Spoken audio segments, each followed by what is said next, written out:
I stood frozen at the edge of my front yard, my breath catching in my throat. My beautiful hedges, tall, green, and perfectly shaped, were gone. Not trimmed, not pruned, completely hacked down to ugly, uneven stumps. The ground was littered with the remains of my once prized bushes. It looked like a tornado had blown through, except this wasn't the work of nature. No, this was deliberate. I clenched my fists, my heart pounding with fury. The Homeowners Association had done this. The same HOA that had sent me endless letters about the color of my mailbox and the height of my grass had trespassed onto my property and destroyed my hedges without permission. I turned, ready to storm into the HOA president's office and demand an explanation, when my phone buzzed in my pocket. I pulled it out and saw the email subject line that made my rage twist into something else, something more dangerous. Official confirmation. You have been appointed as auditor for the HOA Government Oversight Committee. I stared at the screen, a slow grin spreading across my face. They had no idea. They had just given power to the very person they had wronged, and I was going to make them regret it. 3 days earlier, my life had been simple, peaceful, at least as peaceful as it could be with the HOA breathing down my neck. My neighborhood was one of those fancy suburban communities where every house looked almost identical, and people took their lawn care more seriously than their health. The HOA had rules for everything. How many garden gnomes you could have, the exact shade of beige your house had to be, even how many times a week you were allowed to park on the street. I had always tried to keep things in order. I mowed my lawn, kept my house clean, and only pushed back when their demands got ridiculous. Like last year, when they fined me because my trash cans were visible from the street for exactly 10 minutes before the garbage truck came. But lately, they have been worse. Letters came in weekly, petty complaints, false accusations. Then, a month ago, I had received the most ridiculous letter yet. Your hedges exceed the allowable height of 4 feet. Please trim them immediately, or the HOA will take corrective action. My hedges? My perfectly maintained, well-trimmed, healthy hedges? They weren't bothering anyone. They weren't overgrown, they weren't blocking the sidewalk, and they were certainly not an eyesore. I sent a polite but firm response. My hedges are in compliance. Please provide proof if you believe otherwise. They never responded. I thought that was the end of it, until I came home from work one evening and saw the bright orange notice taped to my front door. Final warning. Failure to comply will result in HOA intervention. Now I was mad. They never proved my hedges were out of line. They never gave me a hearing. They just threatened me. I sent another email, this time less polite. If you touch my property without my permission, you will be trespassing. No response. Then, 3 days later, I woke up to the sound of buzzing and snapping. I rushed to my window and saw them. 2 men in HOA-branded shirts, standing in my yard with chainsaws. They were butchering my hedges. I flew out of my house, my heart racing with fury. What are you doing? I shouted, running toward them. One of the men turned and gave me a blank stare. HOA orders, he said, as if that was explanation enough. I felt a wave of anger, so strong I thought I might explode. You can't just come on my property and do this. He shrugged. You were given notice. I looked around. The president of the HOA, Gary Thompson, was standing on the sidewalk, watching with his arms crossed. His smug expression made my blood boil. You'll be receiving a fine for this, Gary said, shaking his head like I was a misbehaving child. You should have complied. I wanted to scream. I wanted to grab the chainsaw out of the worker's hand and chase Gary down the street with it. Instead, I took a deep breath. Fine. They want to play dirty? I had just been given the perfect way to fight back. That morning, before I even saw what they had done, I had received an email from the Government Oversight Committee. I had applied months ago to be an auditor for HOA-related affairs, hoping to keep them in check. It was a long shot, but now I was in, and they had no idea. As Gary stood there, acting like he had won, I simply smiled. Oh, don't worry, I said. I'll make sure this is handled properly. I turned, walked back into my house, and shut the door behind me. The HOA had just made the biggest mistake of their lives, and I was about to make them pay. I barely slept that night. Every time I closed my eyes, all I could see were the stumps of my beautiful hedges, butchered by the HOA's hired goons. Every time I tried to calm down, I thought of Gary Thompson's smug face as he stood there, watching like he owned my property. But I wasn't just angry anymore. I was focused. They thought they had one. They had no idea that I now had more power over them than they ever had over me. The Government Oversight Committee had just appointed me as an official HOA auditor. That meant I had access to their records, their finances, their secrets, and I was going to use every single one of them. The next morning, I walked into the HOA office with a confidence that I hadn't felt in years. It was a small, unimpressive building right next to a coffee shop. One of those places where the air smelled like printer ink and stale coffee. I didn't need an appointment. I was the appointment. The receptionist barely looked up as I stepped inside. "Can I help you?" she asked, bored. I set my official Government Oversight Committee badge on the counter. "I need to see the HOA's financial records for the last 5 years." That got her attention. She blinked at the badge, then looked up at me like she wasn't sure if I was serious. You need to talk to Mr. Thompson about that." "Perfect," I said, smiling. I was hoping to see him. She hesitated, then picked up the phone. "Mr. Thompson? There's someone here from the Government Oversight Committee. Says they need to see the records." A long pause. Then, "Send them in." I walked through the office, feeling the weight of every step. This was it. The moment Gary realized that his little power trip was about to come crashing down. I pushed open the door to his office without knocking. Gary was sitting behind his desk, looking very uncomfortable. His usual smugness was gone. He was trying to play it cool, but I could see the nervous flicker in his eyes. "Ah, well," he said, forcing a chuckle. "I wasn't expecting a visit today." I sat down across from him. "I wasn't expecting my hedges to be destroyed yesterday, either." His smile faltered. "Look, if this is about that, it was just an enforcement action. The board voted." "Oh, I'm not here about that." I cut in. "I'm here because I'm your new auditor. The state wants to make sure the HOA is running legally. That means I need full access to the financial records." Now, Gary's face went pale. Bingo. He tried to recover. "Well, there's a process to these things. I can't just hand over." I reached into my bag and pulled out a legal document. "This is an official request, signed by the State Oversight Committee. If you refuse, you're in violation of state law. You wouldn't want legal trouble, would you?" I let those last 2 words hang in the air. Gary swallowed hard. Fine. He walked out of the office, leaving me alone for a moment. I looked around. His desk was way too clean for a man who actually did any work. The only thing on it was a framed photo of him at some HOA event, standing in front of a big banner that said, "Proudly maintaining order since 2012.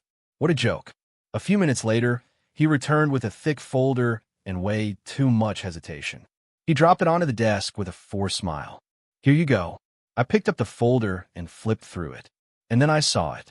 A massive transaction labeled landscaping fees. But instead of being paid to a real company, it was funneled into an account under the name Thompson Management Services. I looked up at him. His face was stiff. "You're paying yourself?" I asked, raising an eyebrow. Gary's smile twitched. "That's a legitimate management service," he said quickly. "Uh-huh."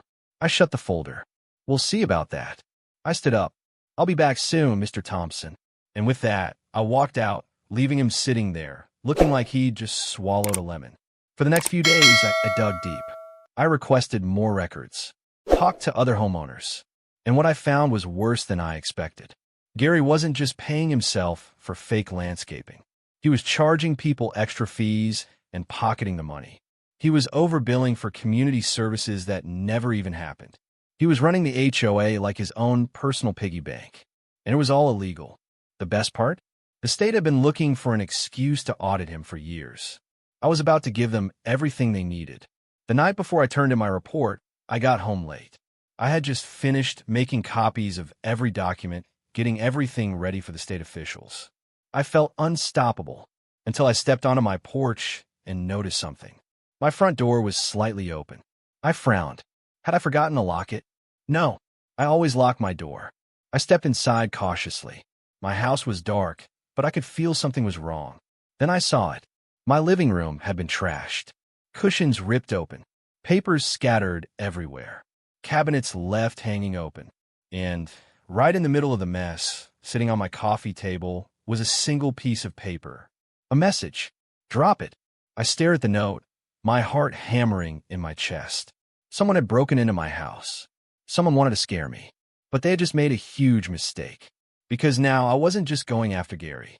I was going to bring down every single person involved. And I wasn't stopping until they were finished. I stood in the middle of my ransacked living room, fists clenched so tight my nails dug into my palms. My breath was shaky, but my mind was sharp. This wasn't just a break-in. This was a warning. Whoever did this thought they could scare me into backing off. They were wrong. I grabbed my phone and snapped pictures of everything. The overturned furniture, the slashed cushions, the drawers hanging open like gaping mouths. Then I picked up the piece of paper with a bold, "Drop IT" scrawled across it in thick black ink. I flipped it over. Nothing. No signature. No clue who had left it. But I didn't need one. This had Gary Thompson written all over it. I took a deep breath and dialed 911. The dispatcher picked up. 911, what's your emergency? My house was broken into, I said, my voice steady. I just got home and found it trashed. The dispatcher started asking questions. Did I see anyone? Did I hear anything? Was anything stolen? That last question made me pause. I scanned the mess again, stepping over the wreckage toward my desk where I had kept the HOA financial records. The folder was still there. But when I opened it, half the documents were missing. My heart pounded. They didn't just want to scare me. They wanted to destroy the evidence. I took a slow breath, forcing my mind to stay calm. They had failed. I had made copies. Multiple copies. In my car, in a locked safe at work, and in a cloud storage account they had no way of reaching. Whoever did this thought they had won. They had only made me angrier. By the time the police arrived, my anger had settled into cold calculation. An officer named Detective Marshall took my statement, while another officer snapped pictures and dusted for fingerprints. I told them everything, the ongoing HOA harassment, the financial fraud I had uncovered, and now, this blatant act of intimidation. Detective Marshall leaned back, rubbing his chin. You're saying this HOA president, Thompson, has been embezzling money? I nodded. And I have proof. He raised an eyebrow. Well, if what you're saying is true, this is bigger than a simple break-in. Have you made any enemies? I almost laughed. Detective, half my neighborhood hates me because I won't roll over for the HOA. Marshall sighed. All right, we'll run prints, check security cameras in the area, and keep a patrol near your house for the next few nights. But if this was a scare tactic, they'll probably lay low for a bit. I wasn't so sure about that. As the officers worked, I pulled out my phone and sent a single email to my contact at the Government Oversight Committee. HOA evidence compromised. Break in my house. Accelerate audit process. Within minutes, I got a reply. Understood. We're moving forward. Stay safe. I locked my phone and exhaled. It had begun. The next day, I made my move. I walked straight into the HOA office unannounced. The receptionist looked startled. Mr. Thompson is in a meeting. I'll wait, I said, sitting down like I owned the place. It didn't take long.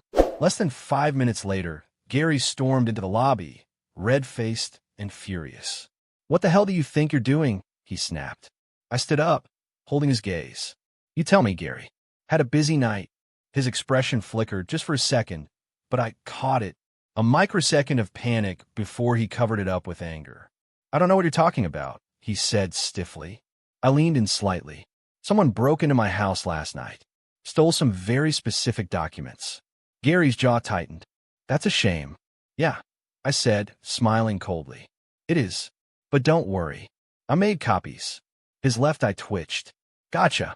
I stepped past him, heading for the door. Oh, and by the way, I called over my shoulder. State auditors are moving forward. Expect a visit very soon. The color drained from his face. I walked out, feeling something I hadn't felt in weeks. Control. For the next few days, I waited. The police hadn't found much. No fingerprints, no security footage of the break-in. Whoever did it was careful. But that didn't matter. The real storm was coming. On Friday morning, it hit. I was sipping my coffee when my phone buzzed. State auditors are at HOA office. Thompson is panicking. I nearly laughed. Perfect. I grabbed my keys and drove straight to the HOA building. By the time I arrived, I could see the chaos. A group of suit-wearing government officials was inside, flipping through binders, pulling up computer files, and interrogating HOA board members. Gary was standing in the middle of it all, looking like a man who had just realized the walls were closing in. I stepped through the door, and he saw me. His face twisted with rage. "You did this." I smiled. "Me? No, Gary. You did this." One of the auditors turned. "Mr. Thompson," she said, holding up a file. "Can you explain why HOA funds were funneled into a private account under your name?" Gary's face went gray. I folded my arms, enjoying the show. He started stammering, tried to come up with an excuse. But it was too late. The audit was in full swing, and they were pulling apart every shady thing he had ever done.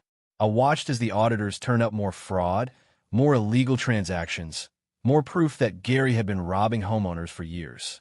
Then, just when I thought the day couldn't get better, the police walked in. A uniformed officer stepped forward, holding a warrant. "Mr. Thompson, you need to come with us." Gary's mouth fell open. What? "No, this is a mistake." The officer didn't care. "You're under investigation for embezzlement and fraud. You have the right to remain silent." Gary turned toward me, his face full of pure hatred. "You think you've won?" he hissed. I smiled. "Oh, I know I have." Then the officers cuffed him and let him out the door. As he was shoved into the back of a squad car, the neighborhood gathered. Some people whispered. Some looked shocked. But a few, just a few, started clapping. I turned back toward the HOA office, where the auditors were still digging through files. This wasn't over. There were more people involved, more secrets to uncover, and I wasn't stopping until the entire corrupt system collapsed. The downfall of Gary Thompson should have been the end of it, but it wasn't. It was just the beginning. By the time the police car disappeared down the street with Gary in the back seat, a quiet murmur spread through the gathered neighbors. Some looked relieved, others looked worried, and then there were the ones who looked angry. The HOA board members. I could see them clustered near the office entrance. 5 men and women who had sat at that long, polished table for years, acting like they ruled over us. They weren't cheering. They weren't shocked. They were calculating. And that told me one thing. Gary might have been the face of the corruption, but he hadn't been working alone. That night, I went home and locked my doors. Twice. The adrenaline had faded, and now I was feeling something else. Paranoia. The break-in had been the first warning. What if there was another? What if someone wasn't done trying to silence me? I checked the locks again before sitting at my kitchen table with my laptop. I had work to do. The state auditors had uncovered a lot, but I still had my own copies of the HOA financials. And as I looked through them again, a disturbing pattern emerged. It wasn't just Gary. There were multiple suspicious transactions. Money funneled into different accounts, each one under a different name. Landscaping fees, security fees, maintenance projects that had never actually happened. And that's when I saw it. One name kept appearing over and over again. Linda Parker, HOA treasurer. Linda had always played the role of the reasonable one. Whenever homeowners complained, she was the one who smoothed things over. She wasn't the loudest. She wasn't the most aggressive. But she had been in charge of the money. And that meant she was just as dirty as Gary, if not worse. I pulled out my phone and started typing an email to the auditors. New lead.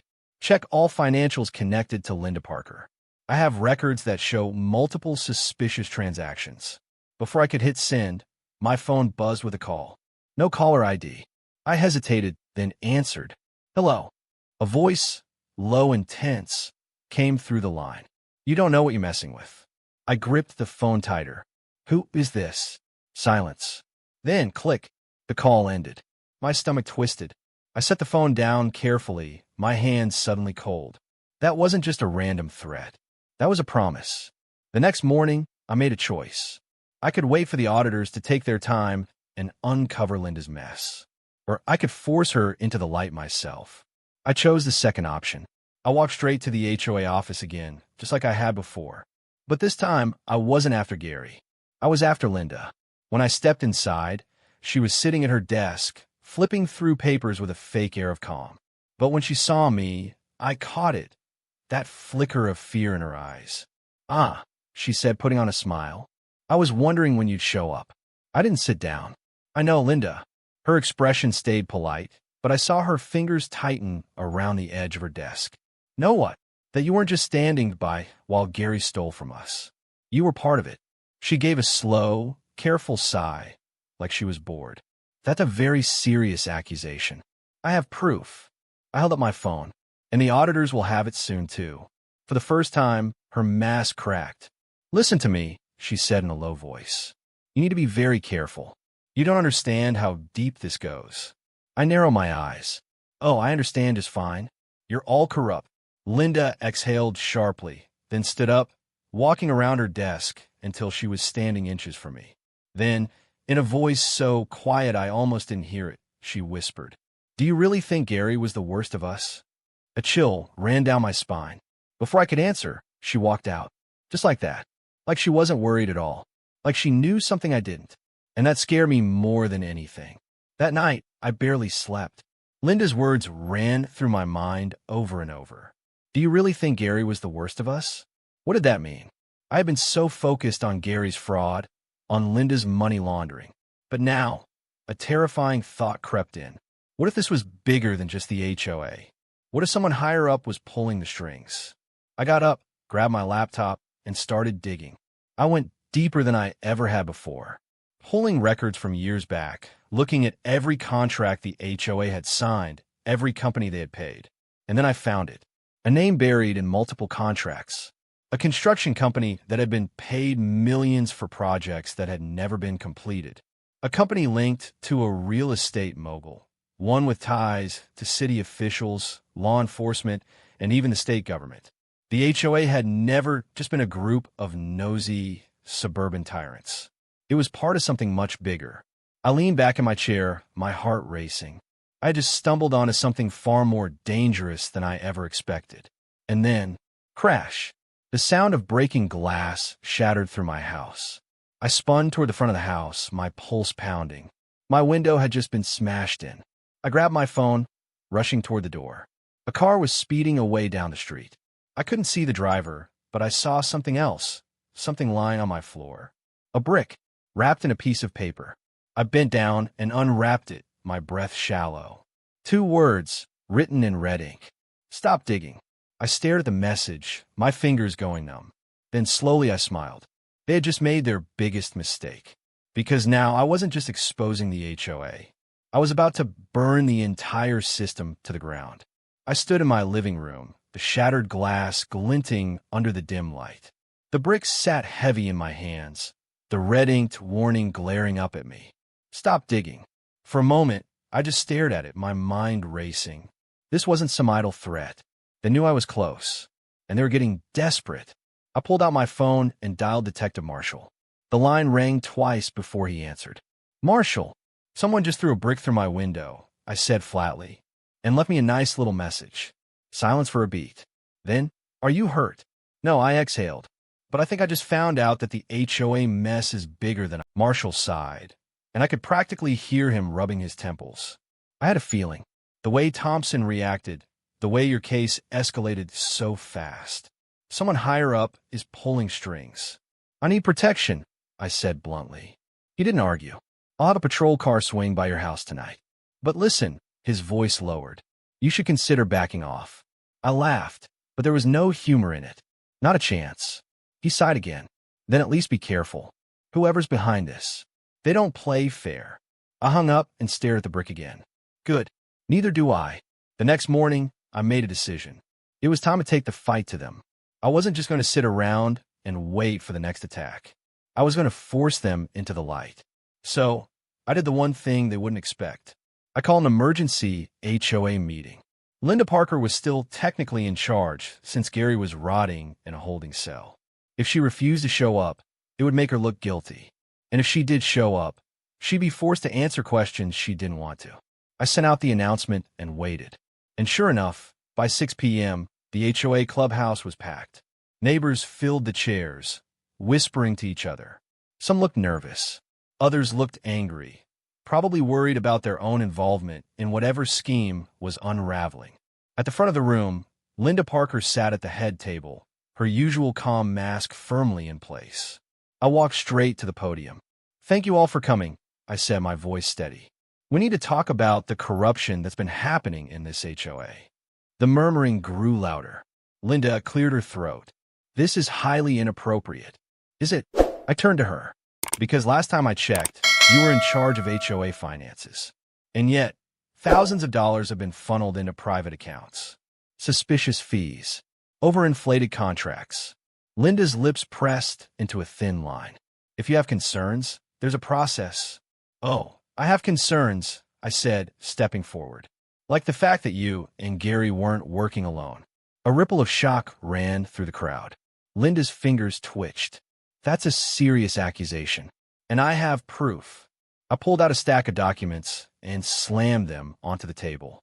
Records of money going to fake companies. Connections to real estate developers with government ties. Construction projects that never happened. This isn't just HOA fraud anymore, Linda. I'll let my words hang.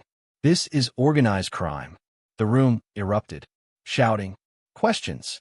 And then, boom, a loud explosion rattled the clubhouse.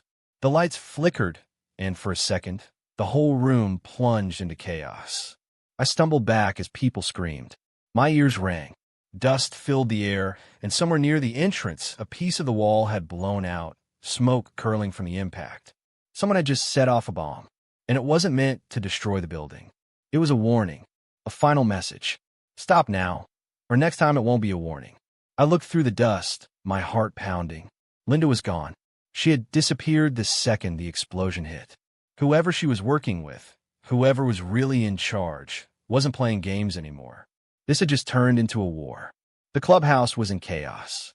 People were coughing, screaming, running toward the exits as smoke curled through the air. The explosion hadn't destroyed the building, but it had sent a clear message. This wasn't about scaring me anymore. This was about eliminating me.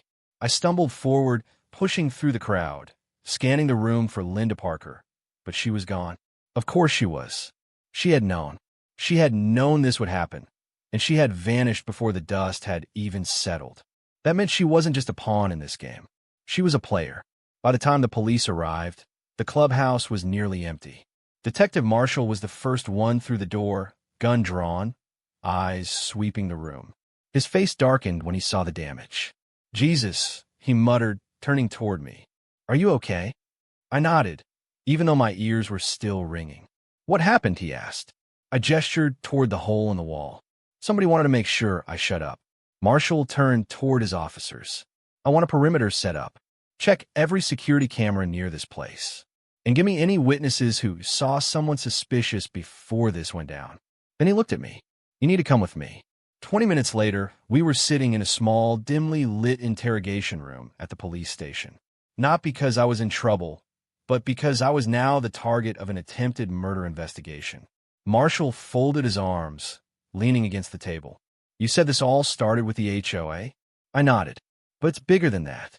I've traced multiple fake transactions from the HOA accounts, payments to shell companies, connections to real estate developers, corrupt developers, ones with ties to government officials. Marshall's jaw tightened. If what you're saying is true, we're dealing with something way out of my department's pay grade. I leaned forward. It's true. His fingers drummed on the table. And you think Linda Parker is involved? She knew the explosion was coming, I said. She ran before it even happened. Marshall exhaled, rubbing his face.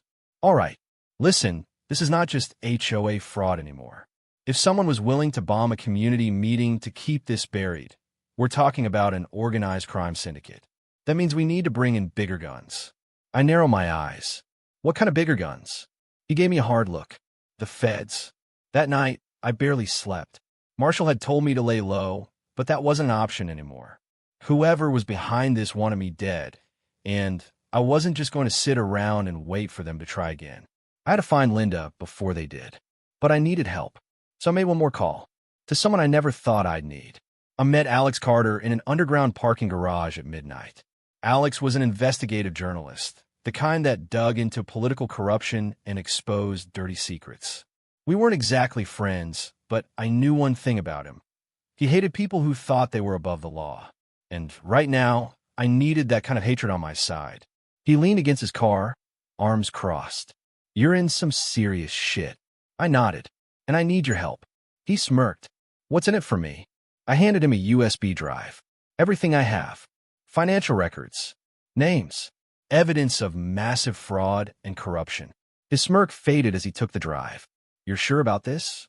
"They tried to kill me," I said bluntly. "I'm very sure." Alex exhaled.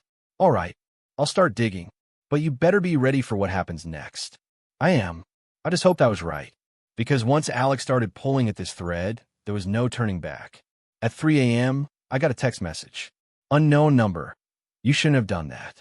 I sat up in bed, my pulse hammering. A second later, another message came through. "Unknown number. Now it's too late." And attached to the message, a photo of my house, taken from outside my window. They were watching me, and they were close. I grabbed my car keys, my mind screaming one thing. I had to get out now. But as I opened my front door, a black SUV pulled up in front of my house. The doors swung open, and 3 men in suits stepped out. I had seconds to react, and I did the only thing I could. I ran. Barefoot, heart pounding, I tore through my backyard, vaulting over the remains of my butchered hedges. Behind me, I heard the SUV doors slam shut and the unmistakable sound of footsteps pounding after me. Whoever they were fast. I darted around the side of my house, aiming for the neighbor's yard when, crack, a gunshot split the night. A tree next to me splintered as the bullet hit. They weren't just here to scare me. They were here to kill me. I dove behind a row of bushes, trying to stay low. My lungs burned. My hands scraped against the rough dirt. I forced myself to think. Where do I go? Then I remembered. The old drainage tunnel. It ran under the neighborhood, a forgotten relic from when this land used to flood every spring. If I could get to the entrance by the creek, I might just lose them. I took a breath and sprinted. Another gunshot rang out, closer this time. But I didn't stop. I reached the tunnel just as the flashlight beams swept across the trees behind me. The entrance was half hidden by overgrown vines, but I shoved my way in, landing in ankle-deep water. The cold nearly knocked the breath out of me, but I didn't stop moving. I ran through the dark, blind, desperate, until finally, after what felt like forever, I saw a faint glow ahead, the exit. I burst out onto the other side, gasping for air. My heart pounded so hard I thought it might give out. I was alive. For now. I didn't go back home. That wasn't an option anymore. I needed somewhere safe. Somewhere they wouldn't expect me to go. So I went to the one place that had more secrets than my own house. The HOA office. At 3 in the morning, the place was dark and locked up tight. But I knew a way in. HOA board members had spare keys, and I had stolen Gary Thompson's keychain before he was arrested. I let myself inside and locked the door behind me. The air smelled like dust and old printer ink. I didn't have much time. I sat down at Linda Parker's desk and opened her computer. Password protected. Of course. I took a deep breath and tried the most obvious option. Parker 123. Access granted. I almost laughed. Amateurs. I started digging, and what I found made my blood run cold. The HOA wasn't just a small-time scam. It was a front for a real estate crime ring. For years, they had been inflating fees, creating fake maintenance projects, and using the money to force homeowners into foreclosure. And when people lost their homes, a development company, one with direct ties to the city government, bought them up for pennies on the dollar. And guess who owned half the development company? Linda Parker. I leaned back in the chair, my hands shaking. This was bigger than I thought. Bigger than the HOA. Bigger than Gary. And I had just uncovered everything. I grabbed a flash drive from the desk drawer and copied every single file onto it. I wasn't just going to stop them. I was going to expose them all. But before I could leave, a voice behind me sent ice through my veins. Put the flash drive down. I turned slowly. Linda Parker stood in the doorway, a gun in her hand, and her finger on the trigger. Linda Parker stood in the doorway, her silhouette barely visible in the dim glow of the computer screen. In one hand, she held a gun. In the other, she held my life. Put the flash drive down, she repeated, her voice eerily calm. I didn't move. She sighed, stepping forward, the gun never wavering. I liked you, she said. You should have let this go. I forced myself to stay still. My heart pounded so loud I swore she could hear it. Like I let Gary go? I said, keeping my voice steady. How's he doing, by the way? Linda's lips curled into a smirk. Oh, Gary was an idiot. He thought he was untouchable. He got greedy. She took another step closer. But I'm not an idiot.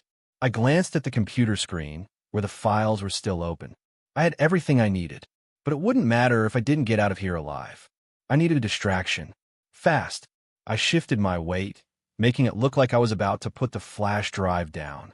Linda's eyes flickered toward my hand, and in that split second, I grabbed the nearest thing, a stapler off the desk, and hurled it at her face. She flinched, stumbling back just enough. I grabbed the chair and threw it at her as hard as I could. The gun went off. The shot shattered a picture frame on the wall, but I was already running. I crashed through the office doors, tearing down the hallway. My pulse pounded in my ears, drowning out everything else. Behind me, I heard Linda cursing, her heels clicking against the tile as she chased me. I had to get out. I reached the lobby, only to see two men in dark suits stepping in through the front door. They weren't cops. I didn't wait to find out who they were. I veered left and slammed my shoulder into the emergency exit door, bursting into the cold night air. Then I ran, faster than I ever had in my life. Across the parking lot, down the street, into the dark. I didn't stop until my lungs felt like they were on fire. I ended up in a gas station bathroom, locking the stall door behind me. My hands trembled as I pulled out my phone and texted Alex Carter, the journalist. Me. I have the files, but they tried to kill me again. I need a safe place. The reply came fast. Alex, come to my office. Now. Alex's office was a cluttered mess of old newspapers, half-drunk coffee cups, and secrets nobody wanted exposed. When I walked in, he barely looked up. That bad. I tossed the flash drive onto his desk. They tried to kill me twice tonight. He plugged the drive into his laptop, scrolling through the files. His expression hardened. Jesus. Yeah. I collapsed into the chair across from him. It's not just the HOA. It's developers, city officials, real estate scams, bribery. This is a damn crime syndicate, Alex muttered. I leaned forward. We need to go public. Alex nodded. I'll write the article, but this needs more than a story. This needs law enforcement. I have a detective on my side, I said. Marshall. He's already suspicious. Alex cracked his knuckles. Then let's give him a reason to kick down some doors. The next morning, everything exploded. Alex published the story of the decade. Exclusive. The HOA crime ring. How a corrupt homeowners association stole millions and left a trail of fraud and violence. It went viral in hours. The state police opened a formal investigation. And then, the FBI got involved. I watched the news from my motel room as they stormed the HOA office. They arrested board members. They raided the development company that had been buying foreclosed homes. And then the camera cut to Linda Parker being led out of her house in handcuffs. She locked eyes with the camera, and for the first time, she looked scared. I smiled. It was over, or at least I thought it was, until my phone rang. Unknown number. I hesitated, then answered. Hello. A low, gravelly voice came through the line. You made a big mistake. I stiffened. You think this is over? The voice continued. You just started a war. Then the line went dead, and I realized I had only taken out one piece of the puzzle. There were bigger players still out there, and they were coming for me. I sat frozen, the phone still pressed against my ear long after the line had gone dead. The words echoed in my head. You just started a war.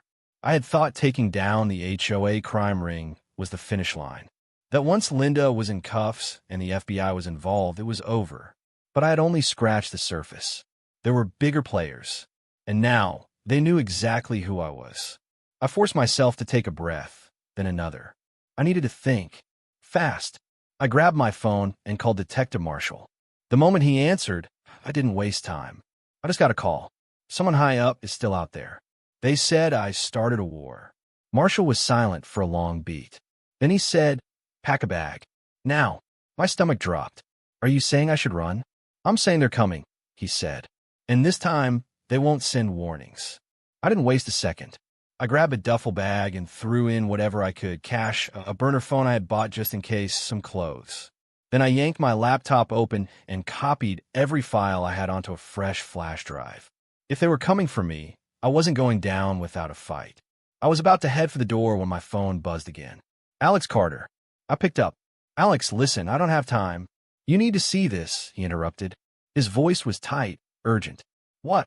I was digging into the development company Linda was working with, he said. Turns out, they're just a middleman. The real owner is hidden under a shell corporation. Ooh, Alex took a breath. Then he said the name that made my blood run cold. Senator William Royce. I felt like the ground had just dropped out from under me. A U.S. senator. One of the most powerful politicians in the state. I sank onto the bed, gripping the phone tighter. You're saying this entire scheme, the foreclosures, the HOA fraud, the bribes, all of it leads back to him? Not just him, Alex said. He's part of a network. Other politicians, real estate moguls, even law enforcement. This is bigger than we thought. I ran a hand through my hair. It means you didn't just take down a corrupt HOA, Alex said. You just put a target on your back from the most powerful people in the state. A lump formed in my throat. Before I could respond, my phone vibrated with a new message. I pulled it up. No name, no number, just a single image. A photo of my motel room door. Taken from outside. They had found me. I shot up from the bed, my heart hammering. Alex, I said, my voice low. They're here. I didn't wait for his response. I grabbed my bag and bolted for the back exit of the motel. I barely made it 2 steps into the alley before I heard tires screeching. A black SUV came roaring around the corner, headlights blinding in the dark. I ran. I cut through the alley, my feet pounding against the pavement. Behind me, I heard doors slam open, footsteps chasing me. They were faster than the last guys, more professional, and that meant one thing. They weren't here to scare me. They were here to end it. I veered right, sprinting toward a construction site down the block. If I could just get inside, find a place to hide. Bang! A gunshot whizzed past my ear. Panic surged through me. I ducked behind a stack of concrete barriers, breathing hard. My mind raced, searching for a way out. That's when I spotted it. A half-built scaffold leading up to an unfinished second floor. It wasn't much, but it was high ground. I took my chance. I bolted toward the scaffolding, grabbing onto the metal bars and hauling myself up just as another gunshot rang out. I climbed fast, my muscles burning, my breath ragged. Below, the men were closing in.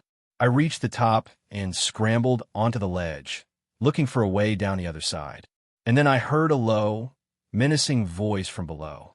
You've made this way harder than it needed to be. I turned. One of the men, dressed in a black tactical vest, stood at the bottom of the scaffold, aiming a gun straight at me. I had nowhere to go, nowhere to hide.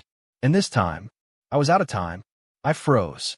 The barrel of the gun seemed to grow larger the closer it got to my face.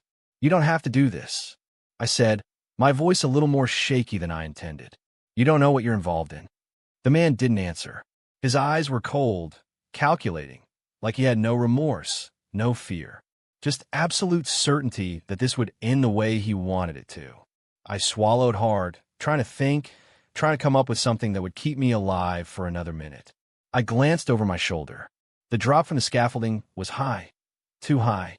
If I jumped, I'd be lucky to land without breaking a leg. But I had to move. I couldn't stay here. The man took a step closer. It's over. You've already exposed too much. I shifted my weight, calculating the risk. There was no way I'd outrun him, and there was no place to hide. The moment I moved, he'd shoot. He wouldn't hesitate.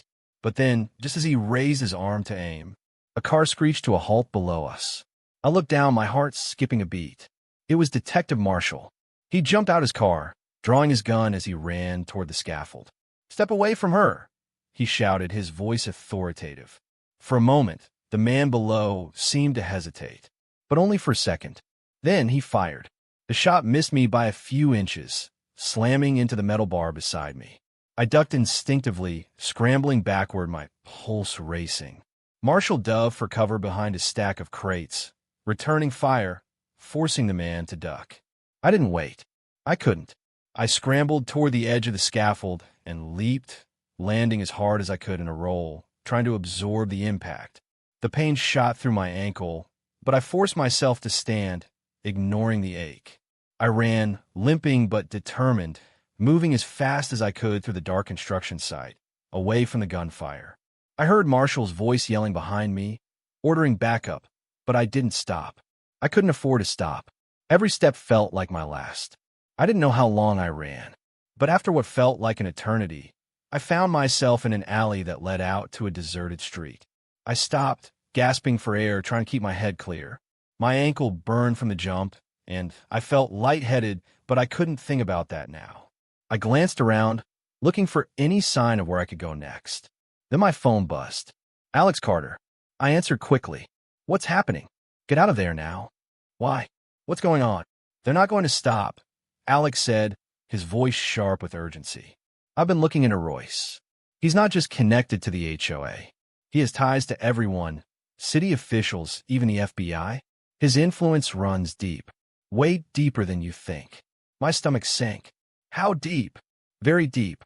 They're controlling the narrative, controlling everything. If you think you've been exposed, you're just starting to scratch the surface.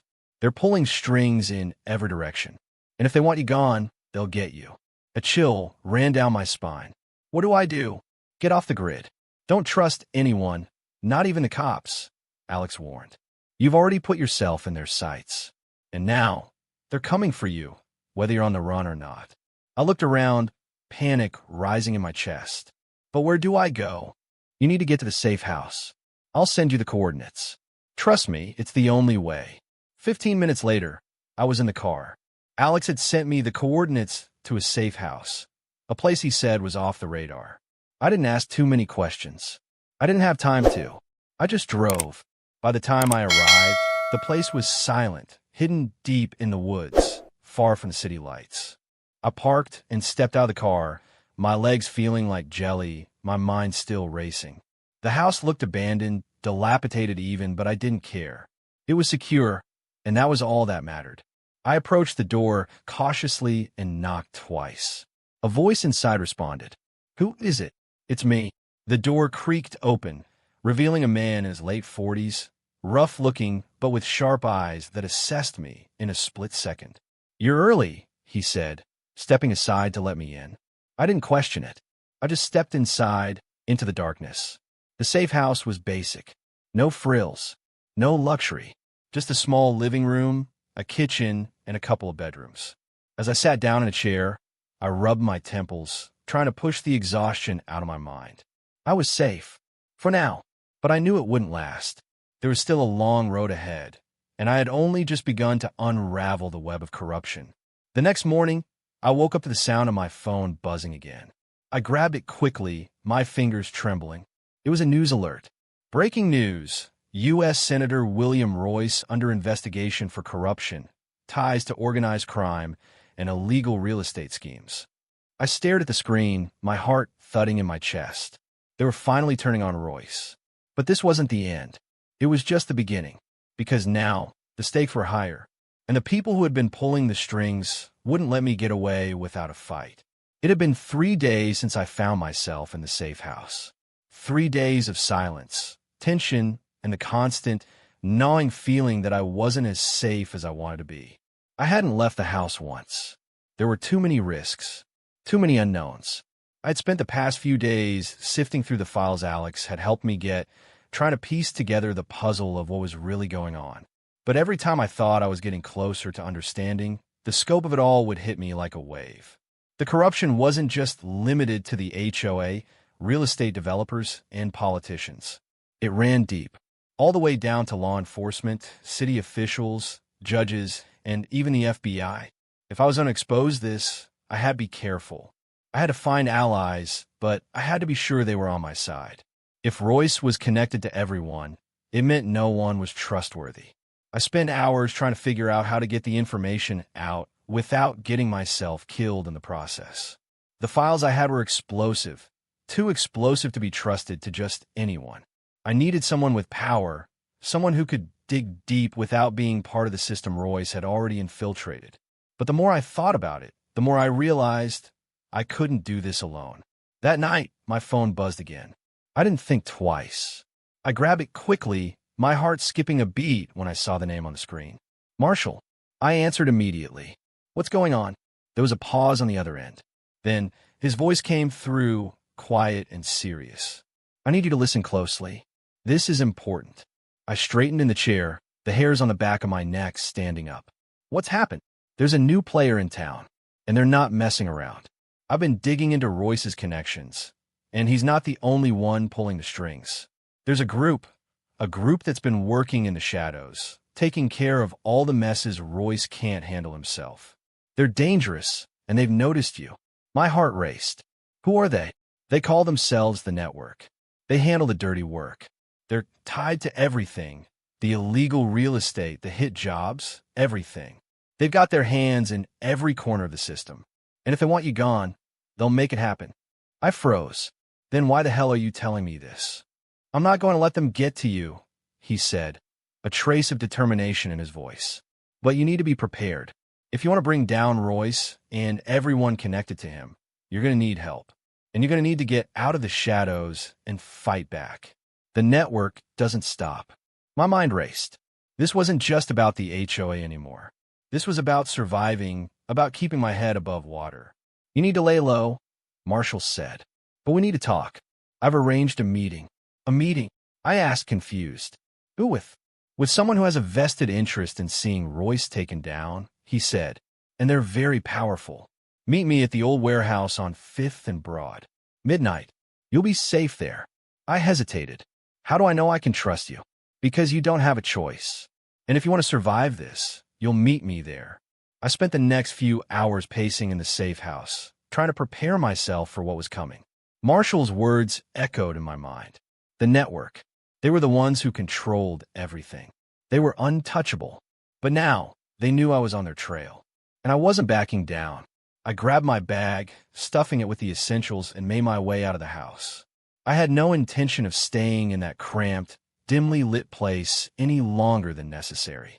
The walk to the meeting point was tense.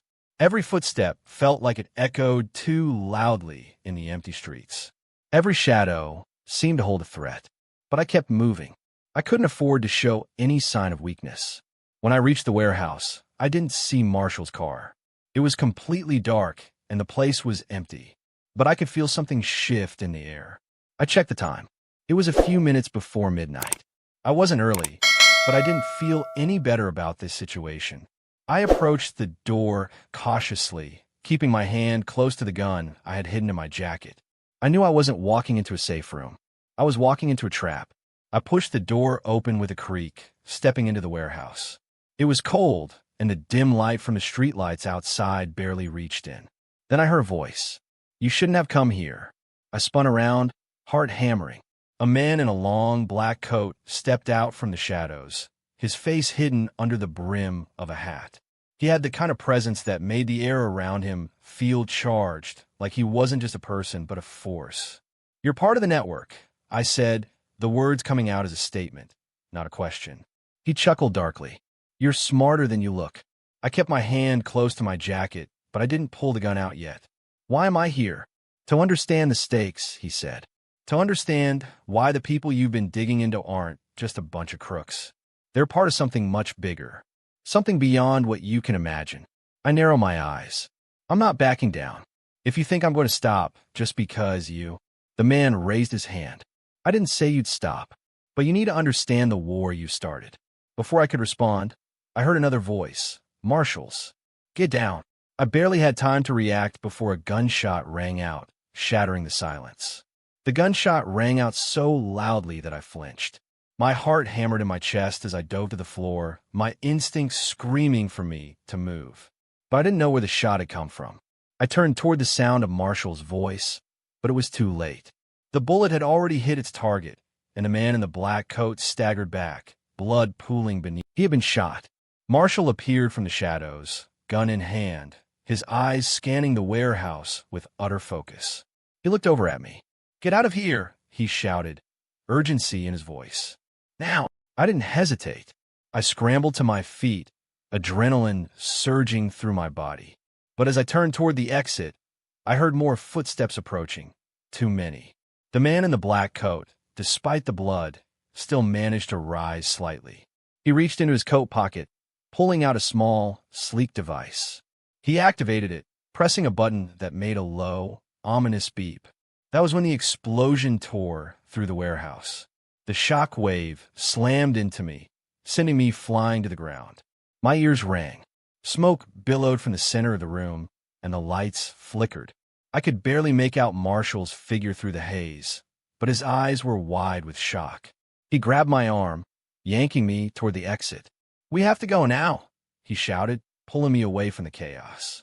I barely had time to process what was happening before the door to the warehouse burst open, and we were outside, stumbling into the night air. We didn't stop running until we reached his car, parked on a quiet side street.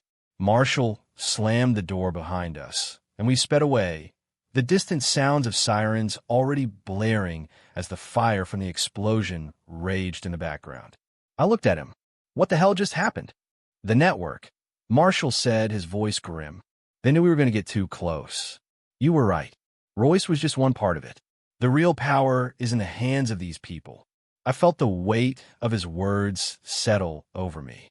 The network wasn't just a group of criminals or corrupt officials. They were an empire built on manipulation, control, and destruction. And they were willing to do anything to keep their power. I rubbed my forehead, trying to steady my thoughts. But I've exposed them. Royce is already under investigation. The FBI's involved. They won't get away with this. Marshall shot me a look. "You think the FBI is going to stop them?" The network runs deep, and they have people inside every agency, every organization. No one's going to touch them unless we can get a real smoking gun. So we keep going after them, I said, determination flooding my chest. "I'm not stopping now." He looked at me for a long moment before nodding. "All right, but we need to be smart about this. We need to find the right people, the ones who aren't part of the system." Weeks passed, and the investigation into Royce continued. But the deeper I dug, the more I realized how far-reaching the network truly was. I made contacts with people I could trust, other journalists, former law enforcement, and even a few whistleblowers. Every day, the pieces of the puzzle came together. Eventually, we had enough evidence to launch a full-scale attack on the network. It wasn't easy. We had to be careful, too careful, because the moment we exposed ourselves, they would strike back harder than ever. But in the end, we pulled it off. The FBI raided multiple secret properties and offices tied to the network. The arrests came fast, and when the dust settled, Royce was arrested and charged with everything from bribery to murder. The network was broken, its leaders exposed. And though some of the criminals slipped through the cracks, the most powerful ones were brought to justice. But I wasn't done. I had one last task to take care of. I sat at my computer one night, my hand steady as I typed up the final piece of the story. It was the story of the network. The story of the people who controlled everything from behind the scenes, manipulating the law, killing innocent lives, and making millions off the backs of those they destroyed. It was the story of how a group of ordinary people, journalists, detectives, whistleblowers, took down one of the most dangerous and powerful organizations this country had ever seen. And it was my story. I stared at the screen, my heart racing, but my soul finally at peace. After everything, after all the danger, the lies, and the betrayals, I had won, and it was over.